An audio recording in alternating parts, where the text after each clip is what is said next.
જો મારા મિત્રો, મારી જોડે એક કેસ હતો જે મારે શેર કરવો હતો મારા હોમિયોપેથિક મિત્રો જોડે.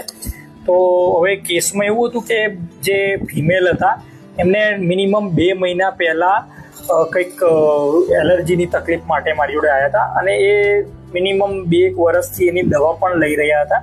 હવે આપણી જોડે એમને ટોટલી હોમિયોપેથિક ટ્રીટમેન્ટ લીધી હતી અને તમને હોમિયોપેથિક લેંગ્વેજમાં કહું તો મિનિમમ એમને મેં 3 ડોઝ આપ્યા હતા. એ બી શરૂઆતમાં સ્ટેટ અને બીજા બધા આપણે એસએલ પર જ રાખ્યા હતા. તો આ 3 ડોઝે મને સારું એવું રિઝલ્ટ મળ્યું છે, જેમને એલર્જીથી એમને મિનિમમ 90% રિઝલ્ટ આપ્યું છે. તો તમે આગળનો ઓડિયો મારી વાતચીત તેમની જોડે થઈ હતી તો તમે સાંભળી શકો છો અને થોડુંક નોલેજ લઈ શકો છો. જો તમારે આ કેસ વિશે થોડું ઘણું જાણવું હોય, શું મેડિસિન આપી, તો તમે કમેન્ટ બોક્સમાં નીચે લખો કે કઈ મેડિસિન આપી હશે. અને બીજું એ કે તમે જાણવું હોય કે કેસમાં શું શું મેં ટ્રીટમેન્ટ માટે વિચાર્યું હતું, એના માટે તમે મને ડીએમ પણ કરી શકો છો. સાંભળીએ આપણે આગળનો વિડીયો. તમને આ તકલીફ 2 વર્ષથી હતી, બરાબર?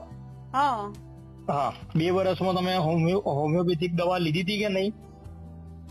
બહુ પહેલા લીધેલી. હા, પછી એવામાં કોઈ આપણી જોડે જેવું રિઝલ્ટ મળ્યું એવું મળ્યું હતું? ના, તરત નતું મળ્યું. એનું વાર થઈ હતી બહુ. 6 મહિના લીધા હતા. 6 મહિના પછી એનું થોડું કવર થયું. બરાબર. અને ફરી પછી આ ઉપસ્યું, બરાબર ને? હા, પાછું ફેરથી થયું. હા, અને પછી હવે કેવું? હવે ટૂંકમાં આપણે દવા લીધી પછી કેવું આરામ છે તમને? આમ કેવું લાગે 2 મહિનામાં? સારું એવું? પહેલા કરતા આમ 90% એટલું કહી શકો કે કેવું છું? 90% તો હશે. બરાબર. એના સિવાય બીજું કઈ થાય છે? ના, બીજું કઈ નહીં થતું. તમે મારો આ ઓડિયો સાંભળ્યો, હવે આની ઉપરથી તમે જ કહો એ લોકોને જે કહે છે કે હોમિયોપેથી કઈ અસર જ નથી કરતી. દેખો કે એક સિંગલ ડોઝ કાં તો 3 ડોઝ ટ્રીટમેન્ટ કઈ રીતે અસર કરે છે. જે વર્ષોથી આપેલી તમારી દવાઓ, ઇંગ્લિશ દવાઓ જે અસર નથી કરતી આને જડમૂળમાંથી મટાડી શકે છે. તેથી આપણી હોમિયોપેથી કેટલી જોરદાર છે, એક મેજિકલ સાયન્સ છે, તમને જાણવાની બી મજા આવશે.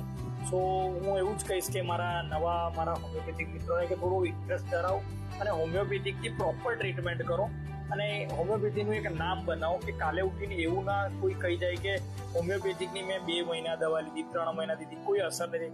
સારું એવું એનાલિસિસ કરો, સારું એવું રેપર્ટાઇઝેશન કરો અને સારી એવી દવા આપો, જેથી આપણું બી નામ બને અને સામેવાળાને ટ્રીટમેન્ટ બી સારી મળે. પ્લસ એને જોડે એક મારું કેવું હતું કે આપણું હોમિયોપેથીનું બી નામ ઊંચું થાય. Thank you.